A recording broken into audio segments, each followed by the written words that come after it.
Hello everyone, I hope you all are doing well and I wish you all the best कि आपकी जो stock market की journey है investment trading की वो अच्छी जाए और आप मार्केट से अच्छा पैसा कमाए guys. And thank you so much for watching my YouTube channel videos guys. And yes, एक नया आईपीओ आने वाला है, तो चलिए आईपीओ डिटेल्स देखते हैं। Magenta life care limited IPO date जो है 5 जून 2024 से लेकर 7 जून 2024 तक है। फेस वैल्यू 10 रुपये पर शेयर और प्राइस है 35 रुपये पर शेयर है। मतलब ये एक फिक्स्ड प्राइस इशू आईपीओ है गाइस। अब इसका लॉट साइज़ 4000 शेयर्स का है और टोटल इशू साइज़ जो है वो 20 लाख शेयर्स है और 7 करोड़ रुपए कंपनी जुटाने वाली है। और सारे के सारे गाइस फ्रेश इश्यूज़ है, एक भी शेयर ऑफर फॉर सेल मतलब ओएफएस के ज़रिए नहीं आने वाला है। आप देख सकते हैं 20 लाख शेयर्स 7 करोड़ रुपए कंपनी जुटाएगी फ्रेश इश्यूज़ के माध्यम से। और जो मैंने बताया आपको कि फिक्स प्राइस इश्यू आईपीओ है, सो गाइस बेसिकली यहाँ पर आप जो ऊपर देख रहे हो 35 रुपये पर शेयर की जो प्राइस है, सो जब भी ऐसे सिंपली एक फिगर दिया गया होता है, जैसे यहाँ पे सिर्फ 35 है, तो इसका मतलब ये होता है कि ये फिक्स्ड प्राइस इश्यू आईपीओ है। लेट्स से एग्जांपल कि 35 से 40 रुपये पर शेयर अगर लिखा गया होता तो ये बुक बिल्ट इश्यू आईपीओ हो जाता और यहाँ पर ये जो प्राइस है उसकी जगह पर प्राइस बैंड लिखी जाती। So that is what the difference is. और अब इसका बेसिस ऑफ अलॉटमेंट जो है वो 10 जून 2024 को है। इनिशिएशन ऑफ रिफंड की डेट जो है वो 11 जून 2024 है। Credit of shares to demat 11 जून 2024। लिस्टिंग डेट जो है वो 12 जून 2024 है और cut off time for UPI mandate confirmation शाम को 5 बजे 7 जून 2024 है गाइस। अब लिस्टिंग जो है वो बीएसई एसएमई पे होने वाली है गाइस। आई मीन ये मेन बोर्ड आईपीओ नहीं है, स्मॉल एंड मीडियम एंटरप्राइजेस का आईपीओ है गाइस, इस चीज़ का ध्यान रहे। और इसकी शेयर होल्डिंग प्री इशू जो है वो 48,69,936, शेयर होल्डिंग पोस्ट इशू 68,69,936 है। सो बेसिकली आप शेयर होल्डिंग पोस्ट इशू का ये जो फिगर है उसमें से आप शेयर होल्डिंग प्री इशू का फिगर माइनस करोगे तो आपको फ्रेश इश्यूज़ के नंबर ऑफ शेयर्स मिल जाएंगे गाइस, जो कि यहाँ पर 20 लाख है। और टोटल इशू साइज़ जो है वो भी एक्चुअली 20 लाख है, बट बेसिकली एक एग्जांपल के थ्रू समझा रहा हूँ आपको कि जैसे मान लीजिए कि I mean 19 lakh fresh issues से होते और ओएफएस से 1 लाख रुपए, अरे 1 लाख शेयर्स आने वाले होते हैं।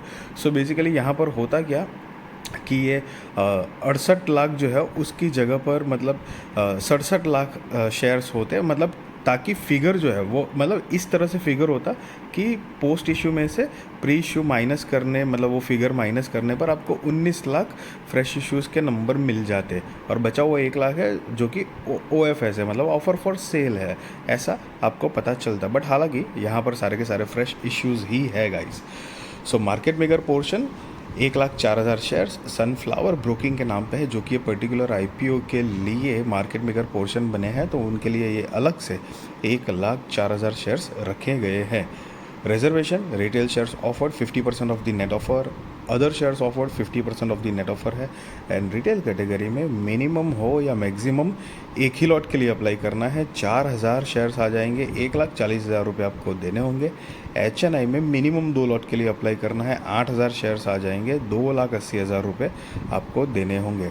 अब जो हर एसएमई आईपीओ में मैं आपको बात बताता हूँ कि ये एसएमई आईपीओ है तो इसमें सिर्फ लॉट में डील्स होती है।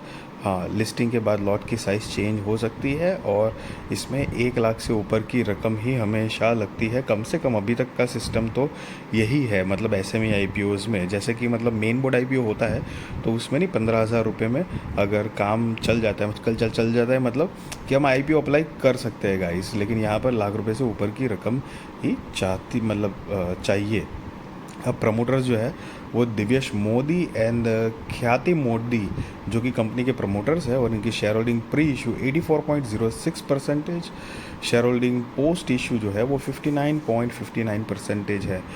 मतलब आफ्टर आईपीओ इनकी होल्डिंग 59.59% हो जाएगी। अब बिज़नेस की अगर ब्रीफ आइडिया ले तो 2015 से इनकॉर्पोरेटेड है। Magenta life care limited manufactures mattresses and pillows. Yes guys, the company offers foam based products under the brand Magenta in India. Magenta Life Care's product portfolio includes memory foam, latex based bonded mattresses, packeted springs, etc., and pillows such as memory foam pillows, molded memory foam pillows, molded contour foam pillows etcetera. Magenta life का limited manufacturing facility जो है वो गुजरात में है, और करीब उनकी जो मैन्युफैक्चरिंग मैट्रेसेस की जो करंटली कैपेसिटी है वो 60,000 NOS and 70,000 NOS for pillows. और कंपनी के पास अभी तक करीब 41 लोगों की टीम है। The products the company offers to the customers are spread across retails, hotels and institutions। तो ये सारी जगहों पर इनकी मतलब ये जो चीज़ बनाते हैं वो चीज़ें जाती है गाइस।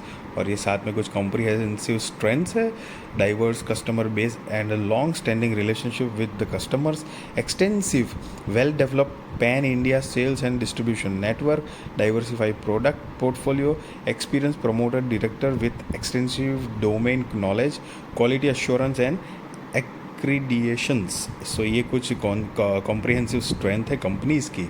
अब बेसिकली कंपनी बिजनेस क्या जनरेट कर पा रही है वो देखते हैं। तो यहाँ पर 31 मार्च 2021, 22, 23 और 31 दिसंबर 2023 के फाइनेंशियल्स दिए गए हैं गाइस। ये सारे फिगर लैक्स में है, मैं आपको करोड़ में कन्वर्ट करके बताने वाला हूँ। और रिसेंट वाले जो है 31 दिसंबर 2023 के फाइनेंशियल्स हम नहीं देखेंगे क्योंकि वो फुल ईयर के नहीं है, तो फुल ईयर के जो है वो कंपेयर करते हैं। चलिए, तो असेट जो है वो 31 मार्च 2021 में 14 करोड़ 59 लाख रुपए के आसपास थी, जो कि 31 मार्च 2023 में 12 करोड़ 50 लाख रुपए के आसपास हुई है। रेवेन्यू 9 करोड़ 66 लाख से कम होकर 9 करोड़ 55 लाख रुपए के आसपास हुई है। प्रॉफिट आफ्टर टैक्स 19 लाख से बढ़कर 24 लाख रुपए के आसपास हुई है। नेटवर्क जो है वो 1 करोड़ 42 लाख से बढ़कर 5 करोड़ 20 लाख रुपए के आसपास हुई है। रिजर्व्स एंड सरप्लस 20 लाख से बढ़कर 3 करोड़ 66 लाख रुपए के आसपास हुई है। और टोटल बोरोइंग्स जो है वो 9 करोड़ 82 लाख रुपए से कम होकर 4 करोड़ 53 लाख रुपए के आसपास हुई है। सो गाइज, यहाँ पर जो है कंपनी की जो फाइनेंशियल्स देख के ये थोड़ा अंदाज़ा आ रहा है कि फाइनेंशियल्स जो है ना वो काफ़ी अनस्टेबल, थोड़ा सस्टेनिंग मतलब कंसिस्टेंट फाइनेंशियल्स नहीं लग रहे, क्योंकि देखो असेट जो है वो कम हो रही है 3 साल के कंपेयर में, तो डेफिनेटली रिजर्व्स एंड सरप्लस है वो बढ़ रहे हैं, लेकिन बोरोइंग्स भी साथ में कम हो रही है। अब प्रॉफिट जो है वो प्रॉफिट थोड़ा बढ़ रहा है, लेकिन नेटवर्थ भी उस हिसाब से बढ़ रही है। तो ये अलग अलग थोड़ा सा यहाँ पर सीन है। हालांकि रेवेन्यू देखेंगे तो रेवेन्यू भी कंपनी की कम हुई है।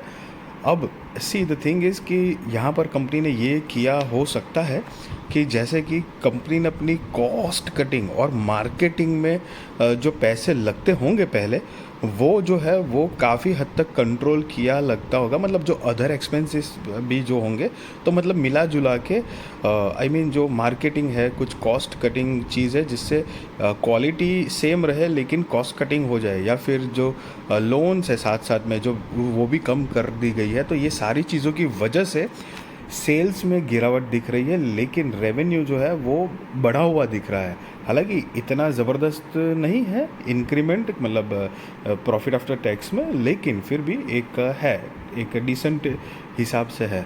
सो ये कुछ चीज़ें आपको देखनी चाहिए गाइस। और यहाँ पर आप देख सकते हो अमाउंट इन लैक्स गाइस, जो कि मैंने आपको पहले बताया कि ये सारे फिगर लैक्स में है, और मैंने आपको करोड़ में कन्वर्ट करके बताया है। और कंपनी का मार्केट कैपिटलाइजेशन साथ में 24 करोड़ रुपए के आसपास का है। Only 24 crore guys. हालांकि एसएमई कंपनीज जो होती है उनका मार्केट कैपिटलाइजेशन छोटा ही होता है, और इसीलिए मतलब ये एक्सचेंज सेबी के थ्रू एक कुछ सालों पहले समझ लो ये एक नई सिस्टम निकाली गई थी कि भाई जो ऐसी कंपनी एंटरप्राइजेस है, छोटी कंपनीज है, वो भी अगर फंड रेज करना चाहे तो कर सकते हैं। आपकी लिस्टिंग एसएमई आईपीओ के हिसाब से करेंगे, मतलब स्मॉल एंड मीडियम एंटरप्राइजेस के आईपीओ के थ्रू। एंड इन फ्यूचर अगर एसएमई कंपनीज जो है वो बढ़िया परफॉर्मेंस देती है तो उसको मेन बोर्ड में बाद में शिफ्ट कर दिया जाता है। तो ऐसा ज़रूरी नहीं है कि एसएमई है तो एसएमईज ही रहेगी, बट येस चैलेंजिंग पार्ट बहुत होते हैं, बिकॉज आप देख सकते हो सिर्फ 24 करोड़ का मार्केट कैपिटलाइजेशन है। It is not always about कि छोटा मार्केट कैपिटलाइजेशन, बट द बहुत प्रैक्टिकल बात सी हो जाती है कि कंटिन्यूस बिजनेस जनरेट करते रहना और जनरेट करना कंसिस्टेंटली, उसको ग्रोथ के साथ करते रहना, समझ रहे हो। एक साल 10 करोड़ का हुआ, फिर 15 करोड़, 20 करोड़, ऐसे कंटिन्यूस मतलब बिजनेस ग्रोथ करते रहना, that is quite challenging for this small and medium enterprises in such a competitive market guys. तो ये कुछ थोड़ी चीज़ें होती है जिसकी वजह से मतलब बहुत फोकस रखना पड़ता है छोटी कंपनी में। और आपने देखा होगा यहाँ पर, जैसे कि फॉर एग्जांपल कि यहाँ पर 1,40,000 रुपये लग रहे हैं आईपीओस में। अब इसमें भी चीज़ क्या है जो मतलब सी गाइज, मैं अपना पॉइंट ऑफ व्यू ओपिनियन रख रहा हूँ आपके सामने। जैसे कि मार्केट देख रहे होंगे कि आप पिछले 15 दिन से अगर मार्केट देख रहे होंगे एवरेजली, तो पहले एकदम शार्प गिरावट आई, फिर वापस थोड़ी रिकवरी हुई, और अभी वापस एक थोड़ा एक आधा लास्ट ट्रेडिंग से लास्ट 1-2 ट्रेडिंग सेशन से ऐसा दिख रहा है कि वापस मार्केट अप ट्रेंड में जाने वाला है। मिला जुला के मार्केट जो है वो निफ्टी मतलब बैंक निफ्टी, सेंसेक्स, ये जो है सब अपने ऑल टाइम हाई के आसपास ही है। इतना भी कोई मार्केट में खास कोई करेक्शन अभी तक हुआ नहीं है। So overall market up trend में है। तो अप ट्रेंड में अगर सही से अगर मतलब उनको मौका मिल जाता है बुलिश मार्केट में, तो इनकी प्रीमियम जो है वो लिस्टिंग जो है वो बढ़िया होने के चांसेस होते हैं। तो पैसे डबल होने के चांसेस जो है, लिस्टिंग गेन जो कहते हैं, वो बहुत बढ़ जाते हैं। लेकिन इस बात का भी ध्यान रहे कि बड़ी अमाउंट होती है, तो अगर सही से लिस्टिंग नहीं होती है ना, मान लो कि गाइस जैसे कि इलेक्शन का इतना दौर करीब आ गया है, सबको ओवरऑल पता ही है कि ये मतलब 4 तारीख के बाद जो है वो मार्केट में सब बोल रहे हैं कि एकदम बुल रन आएगा न दिस एंड दैट करके।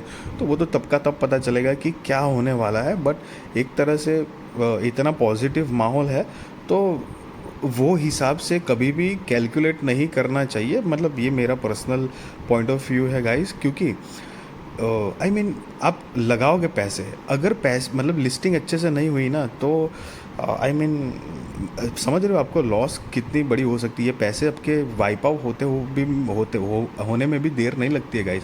और मैं तो आपको यही सजेशन दे सकता हूँ कि कभी भी स्टॉक हो या आईपीओ हो, जैसे मान लो स्टॉक है, तो आप ट्रेडिंग के पर्पज़ से जुड़े हो या 2-4-5 साल इन्वेस्टमेंट मतलब लॉन्ग टर्म इन्वेस्टमेंट के चक्कर में रहे हो, वो अगर डिसाइड है तो वो काफ़ी बेहतर होगा गाइस। और दूसरी बात ये कि आईपीओज़ में भी अगर आप लिस्टिंग गेन के लिए जस्ट अप्लाई कर रहे हो या वाकई में कंपनी के साथ जुड़ना चाहते हो, क्योंकि लिस्टिंग गेन है तो सीधी सीधी बात है कि लिस्टिंग गेन आपको मिल गया तो वो गेन लेके निकल जाओ, मतलब प्रॉफिट बुक कर लो। और उसी हिसाब से अगर लिस्टिंग सही से नहीं हो रही है और मतलब जो भी स्टॉप लॉस लग रहा है आपका, तो स्टॉप लॉस लेके आपको एग्जिट मतलब कर दो। उस टाइप की अगर स्ट्रेटेजीज रहेगी तो एटलीस्ट थोड़ा ईजी रहेगा। बिकॉज गेनिंग होती है ना, मतलब लिस्टिंग गेन होता है तो प्रॉफिट जनरली ना, इन जनरली हम लोग मान लो कि हमने सोचा था कि भाई डबल पैसे होंगे तो कर लूँगा, लेकिन कई बार ऐसा होता है कि डबल होने से पहले ही हम एग्ज़िट कर लेते हैं, समझ रहे हो। लेकिन लॉस जब होती है ना, तो हम वेट करते ही रहते हैं, अरे यार अब ऊपर आएगा, अब ऊपर आएगा, और उस चक्कर में कई बार होता है कि सारे पैसे वाइप आउट हो जाते हैं। तो ये कुछ चीज़ें हैं जो आपको अगर क्लैरिटी के साथ चलोगे तो it will help you a lot guys.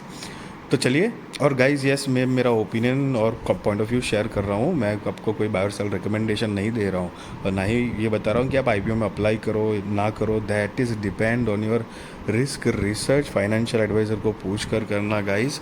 And yes guys, तो चलिए, आर जो है वो 5.62% है, ROC 13.41% है, RONW 3.84%, PBV 2.68, PAT margin 4.05, EPS जो है प्री IPO 0.5 है, post IPO 0.47, PX pre IPO 69.43, post IPO 74.03 है।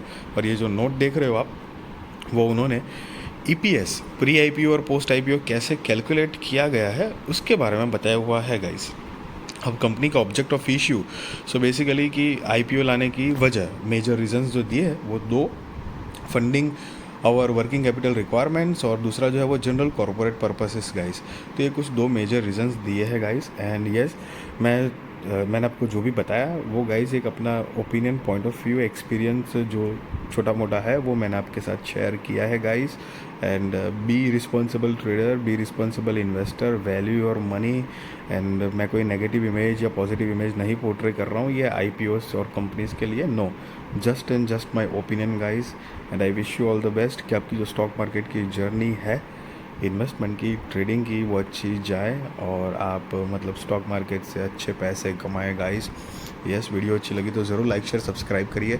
आपके सारे कॉन्टैक्ट के साथ भी मेरी वीडियो चैनल शेयर करिए ताकि उनकी भी स्टॉक मार्केट की जर्नी और भी ज़्यादा कॉन्फिडेंट, सक्सेसफुल और अवेयर हो पाए guys. Thank you so much for watching this video.